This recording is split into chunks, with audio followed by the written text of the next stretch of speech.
नमस्कार दोस्तों मित्रों, आज हम जो चर्चा करने वाले हैं वो मकर राशि की करेंगे। मकर राशि वाले जातकों के लिए ये गुरु का गोचर जो राशि परिवर्तन करने वाले हैं, गुरु वृषभ राशि से मिथुन राशि में 15 मई को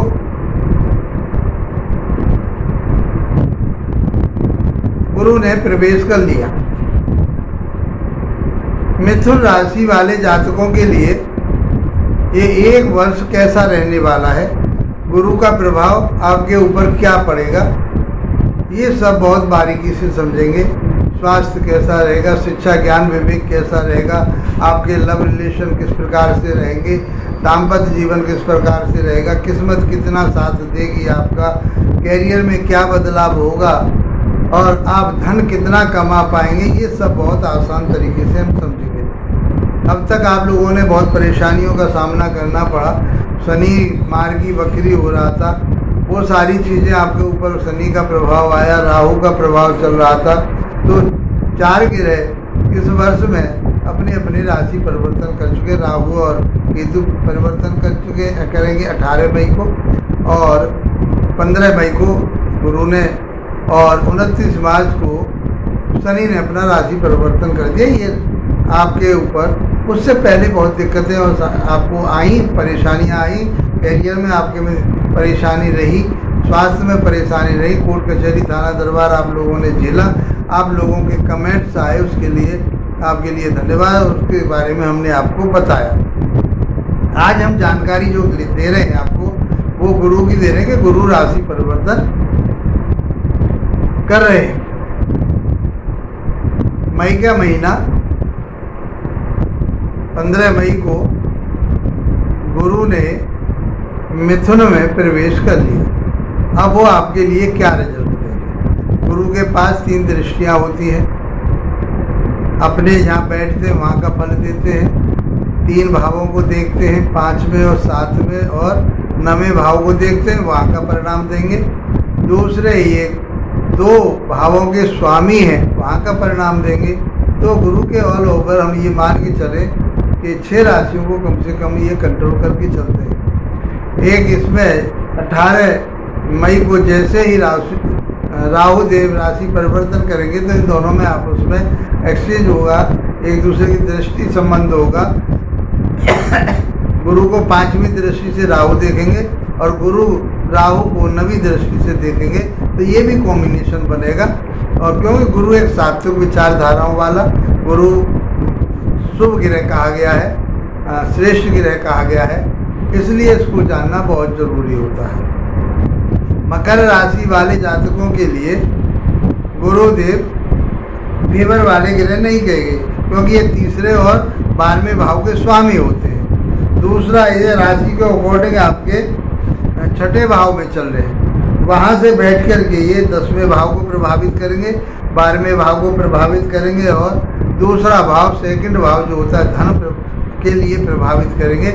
लेकिन ये शुभ ग्रह होने के कारण आपके लिए क्या देंगे, आपके कैरियर में, आपके जो व्यापार बिजनेस है उसमें, या आपके कोर्ट कचहरी थाना दरबार में जो डिस्टर्बेंस चल रहा था उसमें आपकी ये क्या सहायता करेंगे। आपके बैंक बैलेंस में कहीं न कहीं उतार चढ़ाव बनता रहा, उसके लिए ये क्या आपके लिए देने वाले हैं।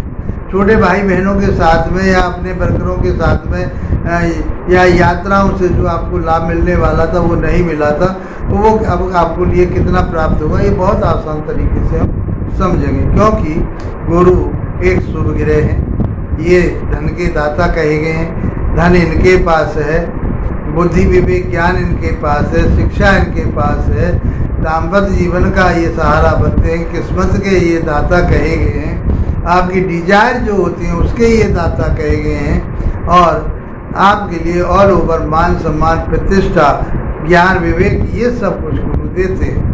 फेवर वाले गिरोह ना होने के बावजूद भी गुरु गुरु ही होते हैं और ये श्रेष्ठ परिणाम देते हैं, अच्छे परिणाम देते हैं। किसी पत्रिका में जब ये योग कारक होते हैं तो ये आपके लिए बहुत अच्छे रिजल्ट देते हैं। लेकिन जिसमें ये कारक ग्रह नहीं है वहाँ पर भी ये अच्छे ही रिजल्ट देते हैं, बेशक उसकी अपेक्षा कम दें, लेकिन देते आपके लिए अवश्य ही। तो मित्रों, आपके लिए हम समझते हैं कि ये छठे भाव में बैठे हुए हैं। छठे भाव में आपको, छठा भाव होता है आपका कर्जे का, होता है आपके शत्रुओं का, होता है आपके रोग का, होता है कलेश का, होता है स्ट्रगल का, होता है बहुत सारी चीज़ें हम छठे भाव से देखते हैं। तो इन सारी चीज़ों से गुरुदेव आपको निजात दिलवाएंगे शुभ ग्रह होने के कारण।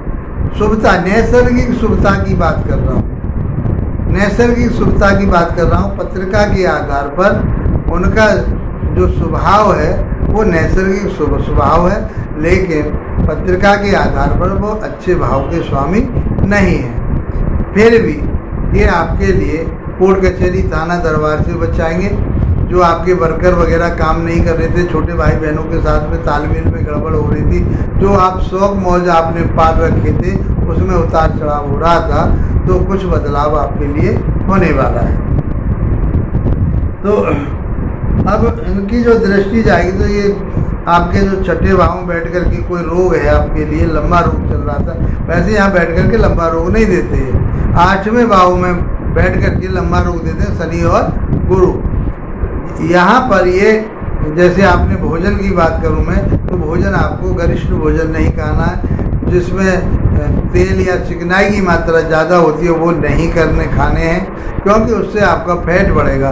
और गुरुदेव के पास ये चर्बी बढ़ाने का शरीर में काम होता है, फैट बढ़ाने का काम होता है, लीवर को प्रभावित करने का काम होता है। तो रोग से संबंधित मैं जो बात कह रहा हूँ, कहीं आपका लीवर फैटी ना हो जाए। जब लीवर फैटी हो जाता है, पैनक्रियाज गड़बड़ करती है, पैनक्रियाज जब गड़बड़ होती है तो आपका स्टमक गड़बड़ करता है। एक दूसरे के साथ में सारी चीज़ें जुड़ी होती हैं। तो इसलिए आपको ऐसा औलीय भोजन नहीं करना है जो आपके लिए फैटी बनाए, मोटापा आपको दे, उससे आपको बचना है। किसी के साथ कोई टेंशन है उसको अपनी शालीनता से, बुद्धि से निपटाने की कोशिश करें।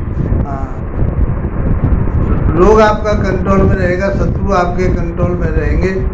और कर्जा यदि आपने ले रखा था तो वो अब आराम से आपका उतर जाएगा, चला जाएगा, तो किस प्रकार की परेशानी नहीं। अब पांचवी दृष्टि की बात करते हैं। पांचवी दृष्टि जो जाएगी आपके कर्म क्षेत्र पर जाएगी।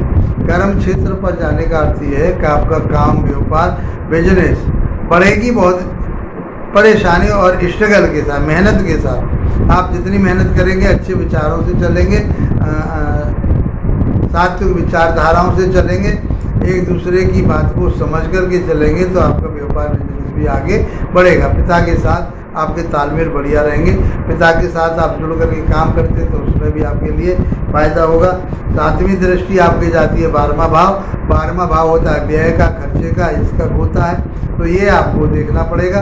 आपको व्यय खर्चा तो करना पड़ेगा, चाहे वो रोग के ऊपर हो, चाहे शत्रुताओं के ऊपर हो, अच्छी बात के ऊपर भी, भाई बंधुओं के ऊपर भी आपका खर्चा हो सकता है। खर्चे का अर्थ ये है पैसे से ही नहीं होता, आपके लिए समय भी देना पड़ेगा, अपना काम भी छोड़ना पड़ेगा उनके लिए, क्यों ये भी एक व्यय की श्रेणी में आता है। तो आपके लिए खर्चा जो करना है, भूमि भवन वाहन पर खर्चा करें, या आप यात्राओं पर खर्चा करें, लंबी यात्राएं करें, आप विदेश में जाकर के कोई नौकरी या करते हैं तो वहाँ पर भी आपका उस चीज़ के ऊपर, या आप अपना बिजनेस आप विदेशी कंपनियों से जोड़ना चाहते हैं तो खर्चा तो वहाँ आपका हो सकता है। अच्छे कामों पे आपका खर्चा होगा, बुरे कर्मों पे कोई खर्चा नहीं होगा।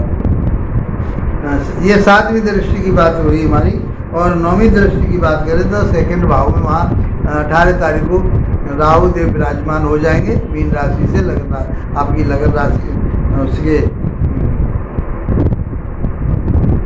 तीसरे भाव के स्वामी जो बनते हैं, तीसरे भाव के में चल रहे थे मीन राशि में, तो वो अब आपके धन भाव में आ जाएंगे। राहु वहाँ बैठे हुए, गुरु की वहाँ दृष्टि जाएगी, तो आपको छल कपट से और सारी चीज़ों से बच कर के पैसा कमाना है, ईमानदारी से पैसा कमाना है, तो आपके लिए वो पैसा फलीभूत होगा। आपको अपने जिह्वा पर, अपनी वाणी पर कंट्रोल रखना पड़ेगा। जब आप अपनी वाणी पर कंट्रोल रखेंगे तो आपके परिवार में खुशहाली रहेगी, बहुत बढ़िया माहौल बना रहेगा, आपका जो बैंक बैलेंस है वो भी बढ़िया बना रहेगा। यदि आपने उपद्रव पा लिए, लड़ाई झगड़े कर लिए, रोग कोई लग गया तो वो पैसा आपका कहीं न कहीं जो आपने बैलेंस कर रखा था वो कहीं जाने की संभावना बन जाएगी। इसलिए आपको अपनी वाणी पर कंट्रोल रखना है। जबकि आपकी वाणी जो है बहुत बड़ी गंभीरता लिए हुई रहेगी, लेकिन उछाल कूदाल जो करेगा वो राहु करेगा। राहु को भी दबना पड़ता है गुरु के सामने, लेकिन गुरु भी कहीं पर पस्त हो जाते हैं तो राहु से हो जाते हैं। गुरु चांडाल योग बन जाता है। गुरु शिक्षा की बात करते हैं, ये अशिक्षा की बात करता है, तो ये उन सारी चीज़ों में भ्रांतियाँ हो जाती हैं। इस प्रकार से आपको ऑल ओवर मैं ये कहूँ कि ज़्यादा बेनिफिट वाले हो रहे हैं गुरु, उतना बेनिफिट तो नहीं दे रहे, लेकिन आपको जहाँ आपको जो परेशानियाँ आ रही थी उन परेशानियों से निकालते हुए गुरु आपको आगे ले जाने की पूरी कोशिश करेंगे। गुरु का गोचर आपके लिए अच्छा रहे और बढ़िया रहे, और आपके लिए ये यदि मेरा वीडियो अच्छा लगा है, आपके लिए लाभप्रद है, आप इससे कुछ सीख रहे हैं, तो मैं समझता हूँ कि मेरा वीडियो बनाने का जो उद्देश्य है वो पूरा होता है। मैं एक सैद्धांतिक रूप से बातें करता हूँ आप लोगों से, मैं इसमें बनावटी बातें नहीं करता, उथल पुथल की बातें नहीं करता। जो सिद्धांत हैं ज्योतिष का, जो वैदिक ज्योतिष का सिद्धांत है, सनातनी वैदिक का सिद्धांत है, मैं केवल मात्र उसी पर बात करता हूँ। मेरे में इसमें कोई झूठ बातें या इधर उधर की मिथ्या बातों को जोड़ने की मैं कोशिश नहीं करता, नहीं जोड़नी भी नहीं चाहिए, क्योंकि जोड़ करके मिथ्या बातें हमारे ज्योतिष का जो हमारा वेद है, वेद का ही छठा अंग है, तो इन वैदिक ज्योतिष का नाश करने लग रहे, 2-2, 3-3 दिन में कोर्स करा रहे हैं। तो इतना बड़ा विशाल ग्रंथ वो 2 दिन में, 5 दिन में, 4 दिन में, हफ्ते में कैसे आ जाएगा? उसके लिए तो आपको मनन करना पड़ेगा। हमें पूरा जीवन निकला जा रहा है इसको पढ़ते, और हमें अभी कुछ नहीं आता। हम कोशिश कर रहे हैं आप लोगों तक पहुंचने की, कोशिश कर रहे हैं इसके माध्यम से आपके रास्ते को प्रशस्त बनाने की।